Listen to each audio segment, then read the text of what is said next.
नमस्कार.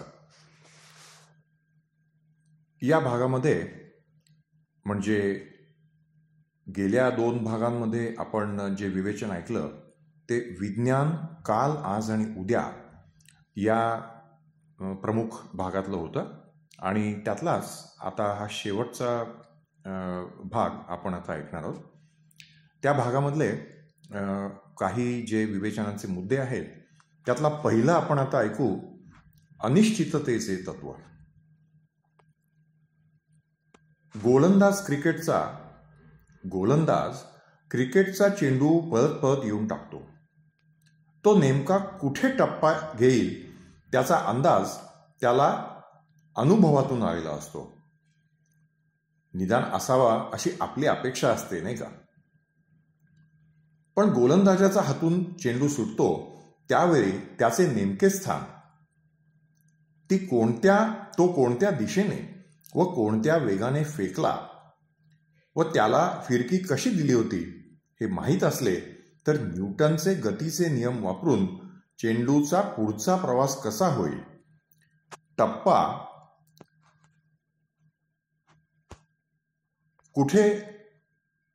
कुठे पडेल व पुढे चेंडू कोणत्या दिशेने जाईल याचे गणित करून सांगता येईल.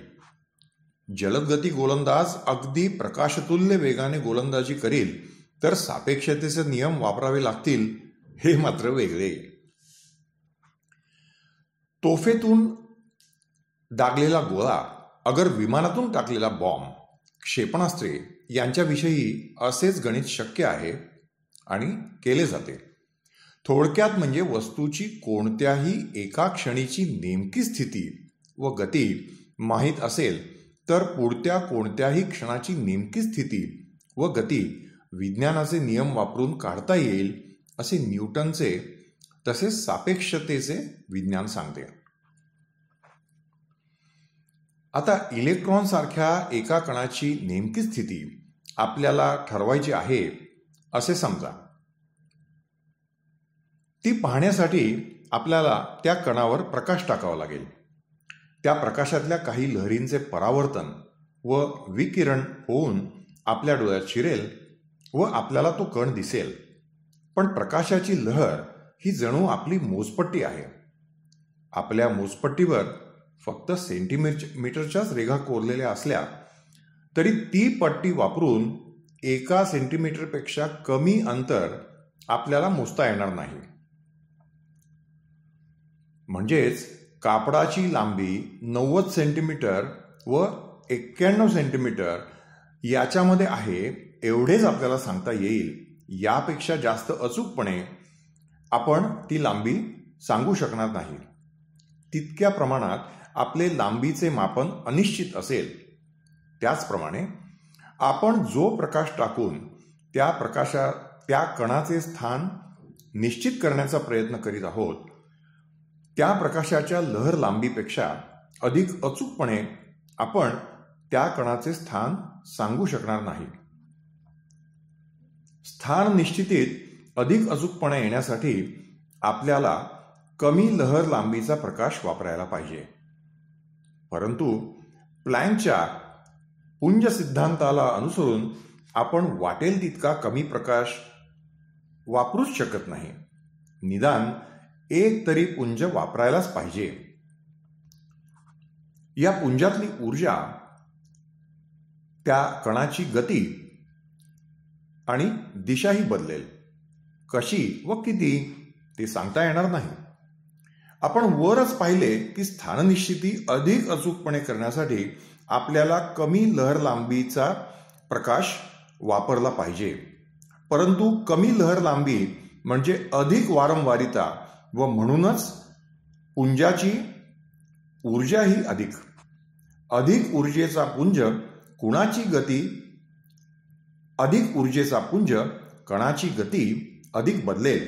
म्हणजेच स्थान निश्चिती जितकी अधिक अचूकपणे करायला जावे तितकी गतिनिश्चितेत अधिक अनिश्चितता येते. उलटही खरे होईल. गती जितकी अचूकपणे मोजण्याचा प्रयत्न करावा तितके स्थान अधिक अनिश्चितपणे समजते.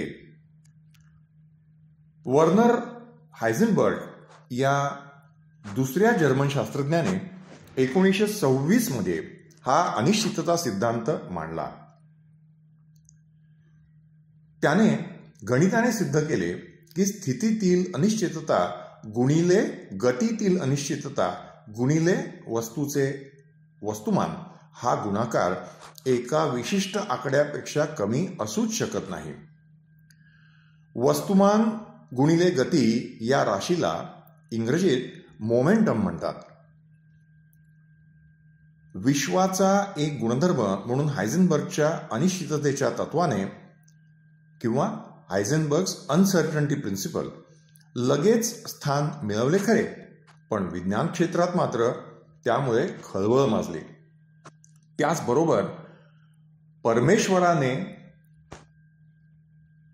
परमेश्वराने निर्माण केलेले विश्व मानवाला कधीच पूर्णपणे समजणे शक्य नाही. इलेक्ट्रॉन आता इथे तर मग तिथे वगैरे वगैरे असे म्हणणाऱ्या आध्यात्मिक मंडळींची चलती झाली.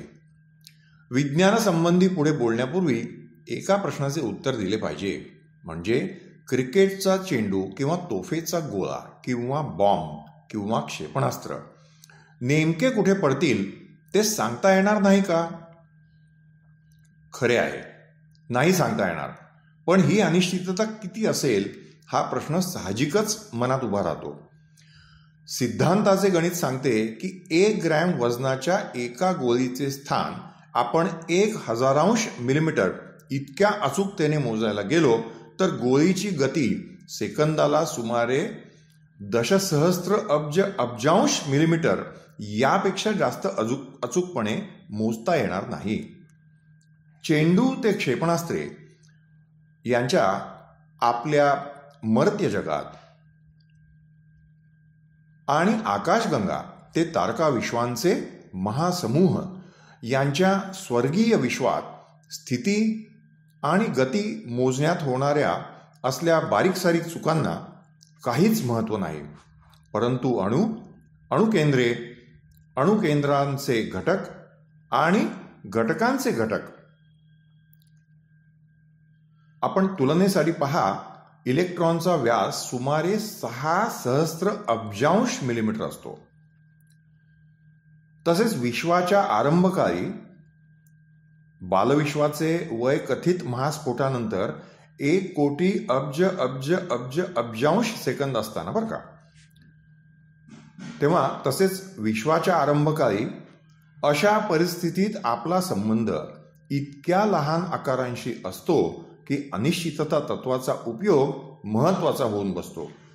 असे सर्व असले तरी स्टीफन हॉकिंग यांचे पुढील विचार अनिश्चितता तत्वातून आध्यात्मिक अर्थ काढणाऱ्यांनी अवश्य समजून घ्यावेत. तेव्हा हा पुढील पॅराग्राफ आपण आता जो ऐकणार आहोत तो डॉक्टर स्टीफन हॉकिंग या सुप्रसिद्ध वैज्ञानिकांचं a brief history of time हे जे अतिशय गाजलेलं पुस्तक आहे त्या पुस्तकामधील पृष्ठ क्रमांक 188-189 मधून हा उतारा घेतलेला आहे, तो आपण आता ऐकूयात. The uncertainty principle of quantum mechanics implies that certain pairs of quantities, such as the position and velocity of a particle, cannot both be predicted with complete accuracy. Quantum mechanics deals with this situation via a class of quantum theories in which particles don't have well-defined positions and velocities but are represented by a wave. These quantum theories are deterministic in the sense that they give laws for the evolution of the wave with time. Thus, if one knows the wave at one time, one can calculate it at any other time. The unpredictable, random element comes in the unpredictable, random element comes in only when we try to interpret the wave in terms of the positions and velocities of particles. But maybe that is our mistake.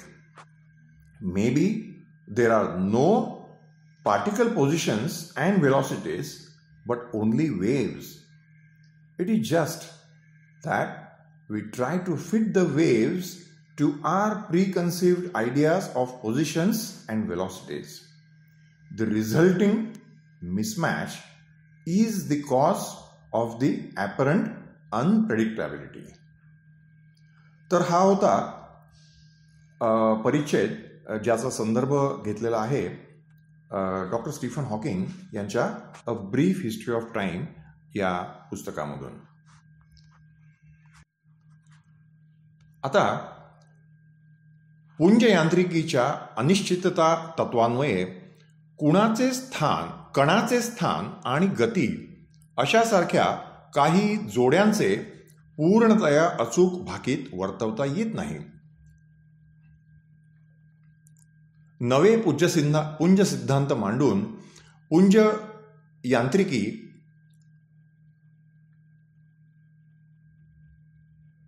यांत्रिकीने या परिस्थितीतून मार्ग काढला.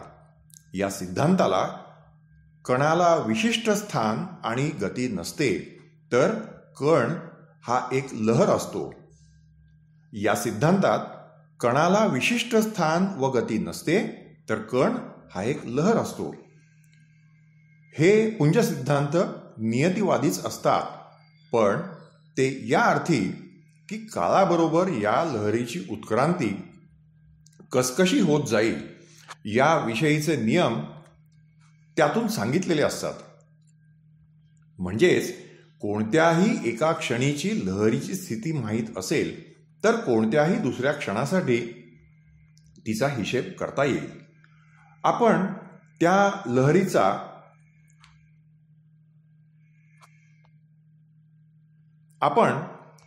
लहरीचा अर्थ कणांचे स्थान आणि गती यांच्या रूपात लावू पाहतो, तेव्हाच अचूक भाकीत न करता येणे आणि अनियमितता या गोष्टी डोकं वर काढतात. पण कदाचित ती आपलीच चूक असेल. कदाचित कणांची स्थाने आणि गती असा काही प्रकार नसेलच. असतील त्या केवळ लहरीच असतील. आपण लहरींना आपल्या डोक्यात आधीच असलेल्या स्थान गतीच्या कल्पनात कोंबण्याचा प्रयत्न करीत असू आणि मग ते न जुळल्यामुळेच भाकीत करता न येण्याचा दर्शनी प्रसंग उद्भवत असेल. तर हे आपण मगाशी जो संदर्भ इंग्रजीमध्ये आपण a brief history of time या पुस्तकातून वाचला, तर त्याचं हे आता ठकारांनीच केलेलं जे भाषांतरित पुस्तक आहे काळाचा छोटासा इतिहास, तर या पुस्तकातल्या पृष्ठ क्रमांक 172 आणि 173 यातून हा संदर्भ घेतलेला आहे. हायझेनबर्ग, श्रोडिंजर आणि डिरॅक यांनी 1920 ते 1930 या दशकात पुंज यांत्रिकीचा अवतार घडवला. यातून व्यक्त झालेल्या पूर्वानुमानाच्या अशक्यतेला आइन्स्टाईनने तीव्र आक्षेप घेतला. वास्तविक पुंज सिद्धांताच्या विकासाचा तो स्वतःच मोठा भागीदार होता. त्यासाठीच त्याला नोबेल पारितोषिक मिळाले. सापेक्षता सिद्धांतासाठी असे नव्हे त्या सिद्धांताच्या खरेपणाविषयी नोबेल कमिटीची खात्री झाली नसावी, तरी पण सैद्धांतिक भौतिकशास्त्रातील कार्याचा उल्लेख होता. विश्वाचे व्यवहार योगायोगाच्या अधिपत्याखाली चालण्याची कल्पना आइन्स्टाईनने कधीच स्वीकारली नाही. परमेश्वर फासे खेळत नाही हे त्याचे विधान फार प्रसिद्ध आहे. किंवा खरं तर योगायोगानेच गोष्टी घडत आहेत असा आपला हरघडीचा अनुभव असतो बरं का. तथापि प्रयोगांची पूर्ण एकवाक्यता दाखवणारा पुंज सिद्धांत विलक्षण यशस्वी होऊन सर्व वैज्ञानिकांनी स्वीकारला आहे. जवळजवळ सर्व आधुनिक विज्ञान आणि तंत्रज्ञान यांना तो आधारभूत आहे. ट्रान्झिस्टर्स आणि इलेक्ट्रॉनिक सर्किट्स हे जे आपल्या घरातील टीव्हीचे आणि संगणकाचे महत्त्वाचे आवश्यक घटक आहेत, त्यांचे कार्य या सिद्धांताच्या नियमांनुसारच चालते. आधुनिक रसायनशास्त्र व जीवशास्त्र यांचाही तोच आधार आहे. पुंज सिद्धांत आणि गुरुत्वाकर्षण यांचे एकत्रीकरण हे मात्र सैद्धांतिक वैज्ञानिकांपुढे मोठे आव्हान आहे. यातूनच कदाचित विश्वाच्या उत्पत्तीचे कोडे सुटेल. विश्वाच्या मोठ्या प्रमाणावरच्या संरचनेच्या सिद्धांतांशीही पुंज सिद्धांताचे संघटन अजून झालेले नाही.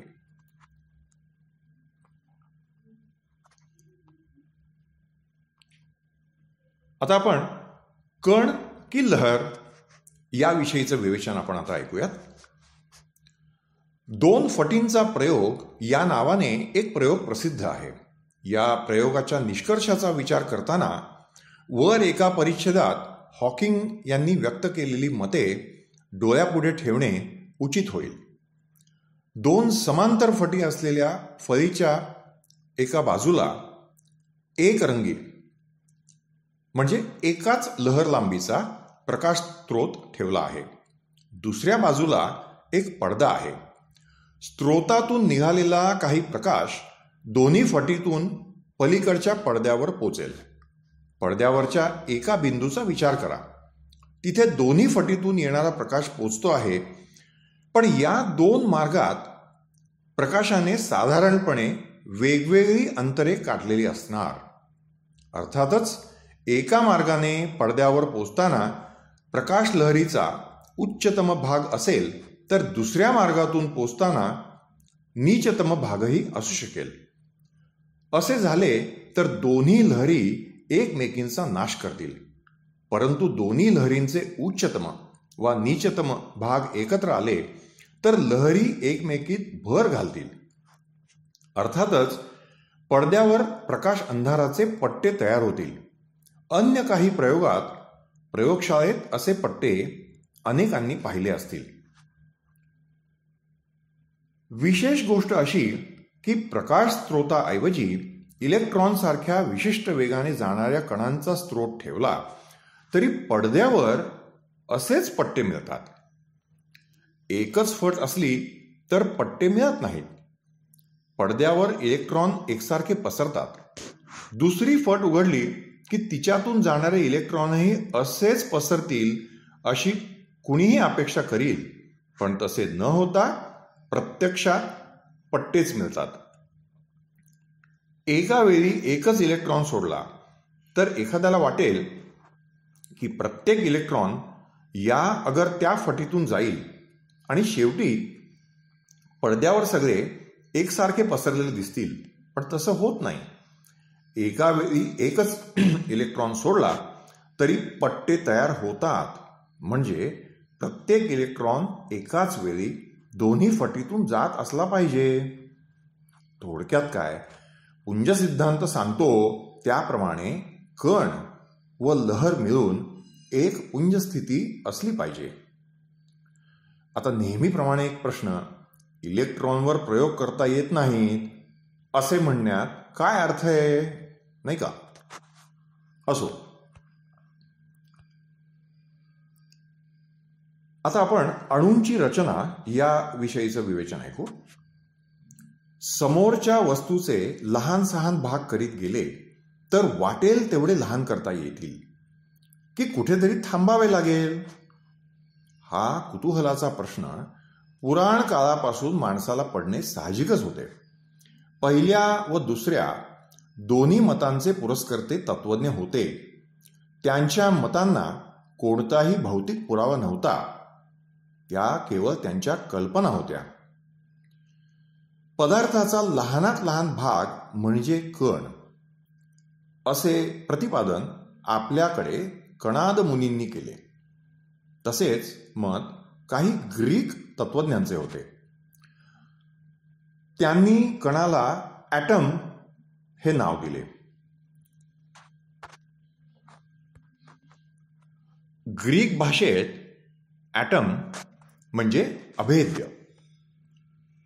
तत्वज्ञानाच्या प्रांतातून निघून भौतिकशास्त्रात पोचायला या ॲटमला 1803 सालापर्यंत वाट पाहावी लागली. रासायनिक संयुगे मूळ घटकांच्या काही विशिष्ट प्रमाणांनीच तयार होतात. त्या अर्थी घटकांचे ॲटम विशिष्ट प्रमाणात एकत्र येऊन त्यांच्यापासून संयुगांचे मॉलिक्युल्स तयार होत असावेत, असे मत जॉन डाल्टन याने मांडले. मराठीत ॲटमला अणू व मॉलिक्युलला रेणू म्हणण्याचा सर्वसाधारण प्रघात आहे. यानंतर 100 वर्षे उलटून गेल्यावर या विषयाशी एका फार थोर माणसाचे नाव जोडले गेले. आइन्स्टाईनने विवक्षित सापेक्षता सिद्धांत 1905 मध्ये प्रसिद्ध केला. त्याच वर्षी थोडे आधी त्याने ब्राउनीय हालचालींवरचा आपला सिद्धांत प्रसिद्ध केला होता. द्रवातील अणूंनी धक्के दिल्यामुळे त्यातले धूलिकण इतस्ततः फिरताना दिसतात, असे त्या सिद्धांताचे मूळ तत्व होते. अणूला भौतिक पायावर ठामपणे उभे करण्याचे काम या सिद्धांताने केले. जाता जाता सांगण्यासारखी गोष्ट म्हणजे याच वर्षी 1905 मध्येच आइन्स्टाईनने आपले फोटो इलेक्ट्रिक परिणामांविषयीचे सैद्धांतिक संशोधन प्रसिद्ध करून आणखी एक क्रांती घडवली. एकाच वर्षात वैज्ञानिक प्रतिभेचे 3 उन्मेष दाखवणारा आइन्स्टाईन हा न्यूटन नंतर पहिलाच ठरला. त्यापूर्वीच जे थॉम्सन याने इलेक्ट्रॉनचे अस्तित्व प्रयोगाने सिद्ध केले होते.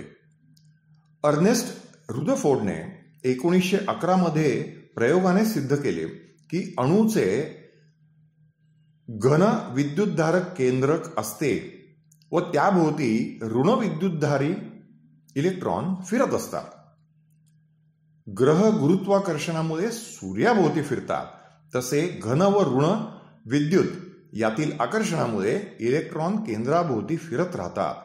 हे ज्ञान त्यावेळी होते, पण त्यावेळी म्हणजे पुंज सिद्धांत येण्यापूर्वी माहीत असलेल्या विज्ञानाच्या नियमांनुसार इलेक्ट्रॉननी फिरता फिरता ऊर्जेचे प्रारण केले पाहिजे व ऊर्जा कमी होत गेल्यामुळे त्यांना सर्पाकार मार्गाने केंद्रावर जाऊन कोसळायला पाहिजे. या गोष्टीला किती वेळ लागावा? हायड्रोजनचा अणू हा सर्वात लहान अणू आहे. त्यात केंद्रभागी एक प्रोटॉन असतो व भोवती एक इलेक्ट्रॉन फिरत राहतो, असे आपण शिकतो. पण वरील स्पष्टीकरणानुसार इलेक्ट्रॉनने सेकंदाच्या 1 सहस्त्र कोटी कोटी कोट्यांश भागातच केंद्रावर कोसळायला हवे होते. अर्थात असे सर्वच द्रव्यांच्या अणूंमध्ये व्हायला पाहिजे आणि तसे झाले तर विश्वातले सर्वच अणू कोसळून नुसते गठ्ठे होतील व कोणताही पदार्थ, अगदी तुम्ही आम्ही देखील तयारच होणार नाही. मग आपण सर्व विश्वासह आहोत हे कसे? तर याचे उत्तर देण्याचा प्रयत्न प्रथम नील्स बोर याने केला. इलेक्ट्रॉन्सवर काही ठराविक कक्षांमध्येच फिरण्याचे बंधन असले पाहिजे असा विचार त्याने मांडला. या विचाराला आधार मात्र काहीच नव्हता. शिवाय हायड्रोजन सारख्या छोट्या अणूसाठी ते ठीक असले तरी अधिक मोठ्या अणूंसाठी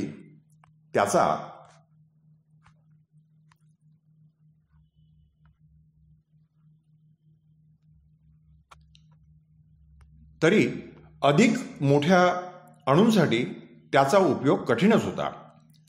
पुंज सिद्धांताने हे प्रश्न सोडवले. कण व लहर यांच्यात त्या सिद्धांतानुसार जे द्वित्व आहे त्याला आवाहन करून इलेक्ट्रॉननी विशिष्ट कक्षेतच का राहावे हे सिद्ध करता येते. इलेक्ट्रॉनला बाहेरून ऊर्जा मिळाली तर तो आतल्या कक्षेतून बाहेरच्या कक्षेत उडी मारतो. त्याने बाहेरून आतल्या कक्षेत उडी मारली तर तेवढ्या ऊर्जेचे प्रारण होते. या कणलहर द्वित्वात कोणत्याही प्रकारची अद्भुतता नाही. तो वैज्ञानिक सिद्धांताचा आणि त्या त्या भौतिक परिस्थितीचा भाग आहे हे लक्षात ठेवले तर त्यातून कोणतेही अवैज्ञानिक अर्थ काढण्याचा मोह होणार नाही. अणुरचनेविषयी सध्या जे सिद्धांत आहेत त्यातही काही अनुत्तरित प्रश्न आहेत. त्याविषयी पुढे पाहूच. त्यापूर्वी अणूच्या घटकांविषयी आणखी जी माहिती उपलब्ध झाली आहे तिचाही परिचय करून घेऊ. एकेकाळी अशी समजूत होती की अणुकेंद्रात फक्त प्रोटॉन आणि इलेक्ट्रॉन आहेत. प्रोटॉन या ग्रीक शब्दाचा अर्थ पहिला. जेम्स चॅडविकने 1932 मध्ये प्रयोगाद्वारे दाखवले की अणुकेंद्रात सुमारे प्रोटॉनच्याच वस्तुमानाचा परंतु विद्युतभार नसलेला न्यूट्रॉन हा कण आहे. या शोधासाठी त्याला नोबेल पारितोषिक मिळाले. प्रोटॉन आणि न्यूट्रॉन हे मूल कण आहेत म्हणजे त्यांचे पुढे विभाजन होत नाही अशी जवळजवळ 1960 पर्यंत समजूत होती. आपल्याकडे विशेषतः विज्ञान अध्यात्मावर लिहिणारी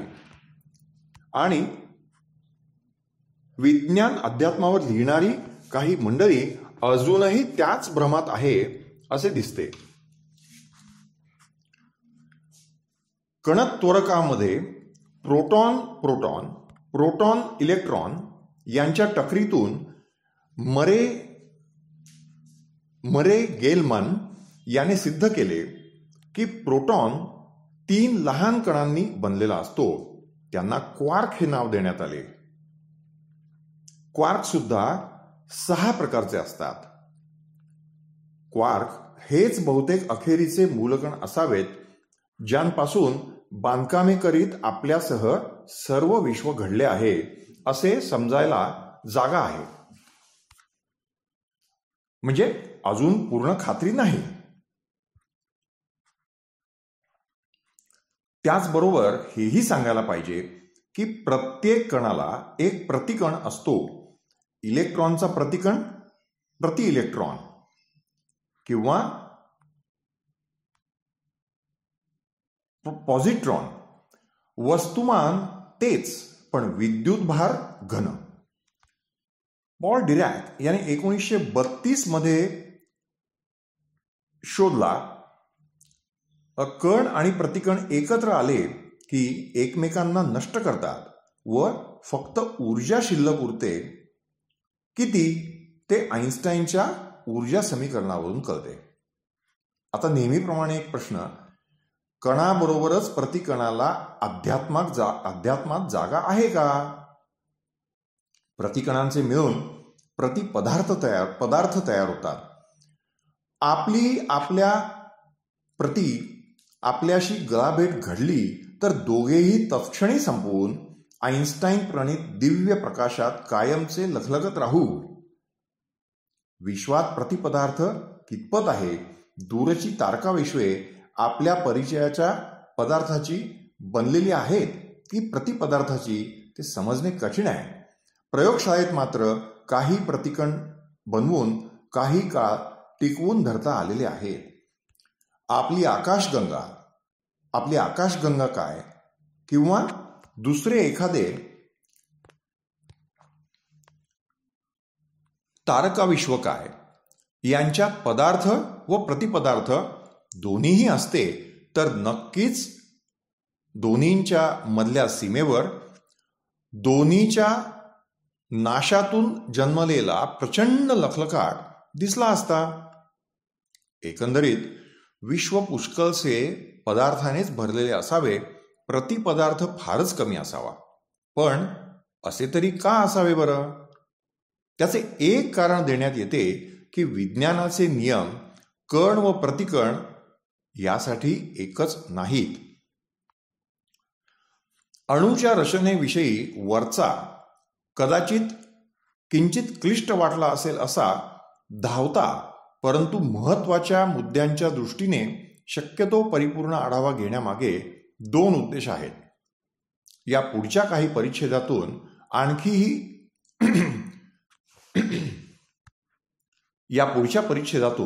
आणखीही एका क्लिष्ट वाटण्याचा संभव असलेला विषय येईल. त्यामागेही हेच दोन उद्देश आहेत. एकतर शाळेत व कॉलेजमध्ये 1-2 वर्षे विज्ञान शिकलेल्यालाही या बाबतीत विज्ञानाची सध्या कुठवर प्रगती झाली आहे ते माहीत असेलच असे नाही. ती करून दिली तरी विज्ञानाचे नेमके स्वरूप, पद्धती, कार्य व ध्येय या संबंधी काही गैरसमज असल्यास ते दूर होतील व त्यामुळे विज्ञानाचे अन्य ज्ञानशाखांशी असलेले संबंध स्वतःच पारखून घेण्यास मदत होईल. हाही एक उद्देश. दुसरा असा की अनिश्चितता तत्वापासून इलेक्ट्रॉनच्या स्वरूपापर्यंत विज्ञानाचे जे सिद्धांत आहेत त्यांचे किंवा विशेषतः आध्यात्मिक अर्थ देऊन विकृतीकरण होताना दिसते ते टळावे. हे दोन्ही उद्देश साध्य झाले तर समाजात विज्ञान व अध्यात्म या दोन्हीकडे पाहण्याचा एक स्वच्छ व निरोगी दृष्टिकोन तयार होईल असा मला तरी विश्वास आहे. आता आपण 4 बले या बाबतीतलं विवेचन यापुढे ऐकूयात. भौतिकशास्त्र, रसायनशास्त्र इत्यादी शास्त्रांमधले जे सिद्धांत आपण शिकतो ते आंशिक सिद्धांत असतात. म्हणजे काही विशिष्ट गोष्टींसाठीच ते लागू असतात. उदाहरणार्थ, गुरुत्वाकर्षण सिद्धांतात एकमेकांना आकर्षित असलेल्या वस्तूंच्या फक्त वस्तुमानांचा संबंध असतो. त्या वस्तू धातूच्या आहेत की दगडाच्या या गोष्टीची दखल घेतलेली नसते. मॅक्सवेलच्या विद्युत चुंबकीय सिद्धांताचे उदाहरण आपण पाहिले. मॅक्सवेल पूर्वी विद्युतशास्त्रातले काही नियम होते, चुंबकशास्त्रातले काही होते. ते सर्व आंशिक नियम म्हणता येतील. मॅक्सवेलच्या सिद्धांताने या दोन्ही क्षेत्रातील आंशिक नियमांचे एकीकरण केले. या सिद्धांताने आणखी काय बौद्धिक पराक्रम शक्य केले तेही आपण पाहिले. केवळ भौतिकशास्त्राचा विचार केला तर वरील 2 परिच्छेदातून आपल्या समोर 2 सिद्धांत आले, गुरुत्वाकर्षण सिद्धांत व विद्युत चुंबकीय सिद्धांत. ते गुरुत्व बल व विद्युत चुंबकीय बल या 2 बलांसाठीचे आंशिक सिद्धांत म्हणता येतील. या सिद्धांतांशी संबंधित असे व्यापक सापेक्षता सिद्धांत व पुंज सिद्धांत म्हणजे अनिश्चितता तत्वासह यांचीही माहिती आपण घेतली. परंतु या 2 बलांचा व त्यांच्यासाठी असलेल्या सिद्धांतांचा एकमेकांशी काहीच संबंध नाही का? या दोन्हींचा एकीकृत सिद्धांत तयार करता आला तर ते सैद्धांतिक व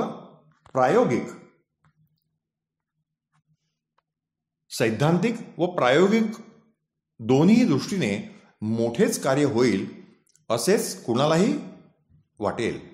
स्वतः आइन्स्टाईनने व्यापक सापेक्षतेच्या यशानंतर आयुष्यातली 30 वर्षे असा एकीकृत सिद्धांत मिळवण्यासाठी अनेक प्रयत्न केले, पण ते सर्व विफल ठरले. भौतिकशास्त्रात अशी आंशिक सिद्धांत असलेली आणखी काही बले आहेत का? हा प्रश्न मनात येण्यासारखा आहे. अशी 2 अणुगर्भीय बले आहेत. तीव्र बल आणि मंद बल असे त्यांना संबोधण्यात येते. त्यांच्यामुळे घडणाऱ्या अणुगर्भीय क्रियांना तीव्र क्रिया आणि मंद क्रिया म्हणता येईल. अणुगर्भामध्ये प्रोटॉन व न्यूट्रॉन हे कण असतात आणि प्रोटॉन घन विद्युतभार असलेले तर न्यूट्रॉन विद्युत भार नसलेले असतात हे आपल्याला माहीत आहे. पण सगळे घनविद्युत भारित प्रोटॉन एकमेकांच्या इतक्या जवळ एकत्र कसे राहतात? कुलॉम्बच्या नियमाप्रमाणे त्यांनी एकमेकांना दूर सारले पाहिजे. मग काय गुरुत्वाकर्षण त्यांना बांधून ठेवते? ते शक्य नाही. कारण दोन प्रोटॉनमधले विद्युत प्रतिकर्षण त्यांच्यामधल्या गुरुत्वाकर्षणाच्या 100 अब्ज अब्ज अब्ज पट आहे. तेव्हा या बलाशी सामना करणारे वेगळे बल अणुगर्भात काम करीत असले पाहिजे असे ठरवून त्याला तीव्र बल हे नाव देण्यात आले. गेले जवळजवळ अर्धशतक प्रयत्न करूनही या बलाचे मूळ अजून सापडलेले नाही. परंतु या प्रयत्नातच क्वार्क सारख्या मूलकणांचा शोध लागला हेही खरे. मंद क्रिया ही वर उल्लेख केलेली दुसरी अणुगर्भीय क्रिया किरणोत्सार घडवते.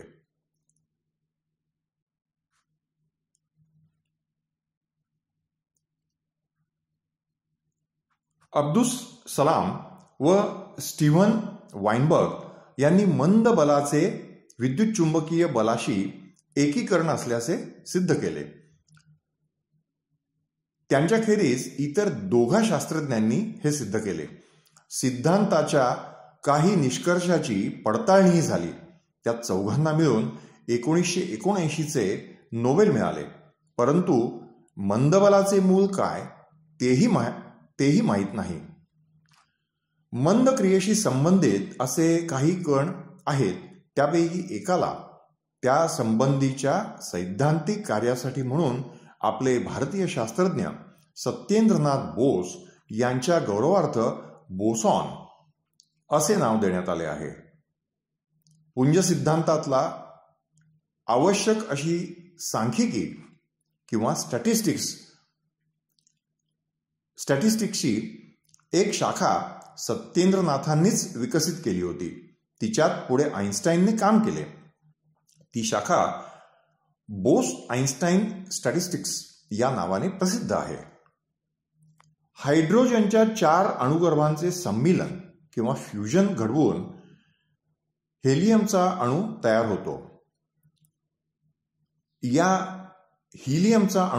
होतो. या प्रक्रियेतही मंद क्रिया भाग घेते. या प्रक्रियेतून हिलियमच्या अणुखेरीज ऊर्जाही बाहेर पडते. किती ते आइन्स्टाईनच्या ऊर्जा समीकरणावरून काढता येते. या सम्मिलन प्रक्रियेचे महात्म्य फार आहे. कारण तिच्या योगेच आपला सूर्य तळपत आहे, तारे प्रकाशमान होत आहेत आणि हायड्रोजन बॉम्ब शक्य आहे. अशा रीतीने आज ज्ञात असलेली भौतिकशास्त्रातली ही 4 मूळ बले आहेत: गुरुत्वाकर्षण, विद्युत चुंबकीय बल, तीव्र बल व मंद बल. चारीचे आंशिक सिद्धांत आहेत, परंतु त्यांचा एकमेकांशी संबंध नाही. तसेच ती मुख्यतः वेगवेगळ्या भौतिक प्रदेशात काम करतात. उदाहरणार्थ गुरुत्वबल पृथ्वी, आकाशगंगा, तारे इत्यादींसाठी.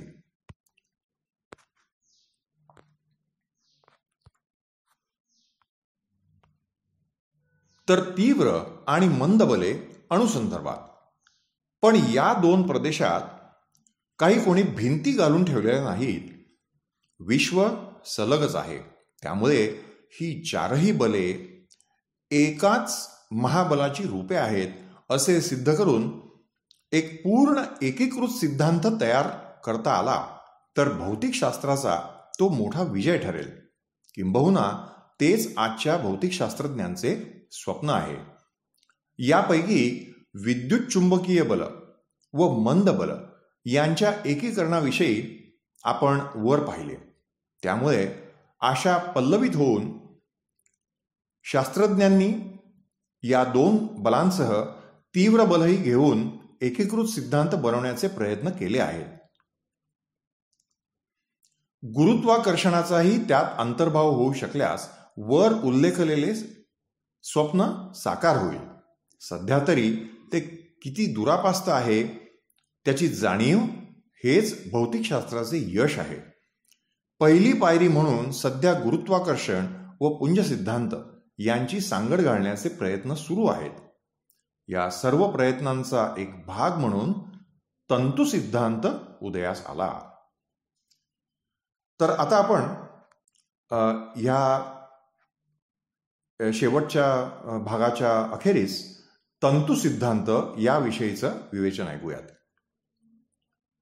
काल्पनिक विज्ञान कथांना देखील मागे टाकतो की काय असे वाटावे इतका हा सिद्धांत अद्भुत आहे. अर्थात अणूमध्ये सूर्यमालेसारखीच एक माला आहे असे प्रथम कळले तेव्हा लोकांना काय वाटले त्याचा तपासच करायला हवा, नाही का? तर या सिद्धांतानुसार अणू हा पदार्थाचा मूळ घटक नाही, तर केवळ लांबी असलेला, जाडी विरहित व वजन विरहित असा तंतू हा मूळ घटक आहे. लांबी किती? 1,00,000 अब्जांश मिलीमीटर. तंतूंची वेगवेगळी कंपने वेगवेगळे कण दाखवतात. दोन्ही टोके मोकळे असणारे तंतू आहेत. त्याचप्रमाणे तंतूंची वेटोळी आहेत. मोकळे तंतू व वेटोळी ही एकमेकांशी क्रिया करू शकतात. मुळात हा सिद्धांत तीव्र बलाचे स्पष्टीकरण म्हणून पुढे आला. नंतर गुरुत्वाकर्षणाचाही अंतर्भाव त्यात करता येण्याची शक्यता दिसली. तंतु सिद्धांताची अनेक रूपे पुढे करण्यात आली आहेत. त्यातील अवकाशकाळ 10 किंवा 26 मितीचा असतो. अवकाशकाळ 10 किंवा 26 मितींचा असतो, पण आपल्याला अवकाशाच्या 3 व काळाची 1 अशा 4च भिंती का जाणवतात? इतर मितींची लहान गुंडाळी झालेली आहे, त्यामुळे त्या दिसत नाहीत असे स्पष्टीकरण देण्यात आलेले आहे. सर्व 4ही बलांचे म्हणजेच सर्व भौतिकशास्त्राचे एकीकरण करण्याची क्षमता असलेला असा हा सिद्धांत समजला जातो. तंतु सिद्धांतही भारतीयांना पूर्वीपासूनच माहीत होता असे कोणी म्हटल्याचे माझ्या तरी ऐकिवात नाही. तर या ठिकाणी या पुस्तकातील विज्ञान काल, आज आणि उद्या हे प्रकरण आणि त्यातलं विवेचन इथे समाप्त होत आहे. आता या पुढच्या भागामध्ये म्हणजे शेवटचं जे 9 क्रमांकाचं जे पुस्तकातलं प्रकरण आहे उपसंहार, ते आपण पुढच्या भागामध्ये ऐकूयात. धन्यवाद.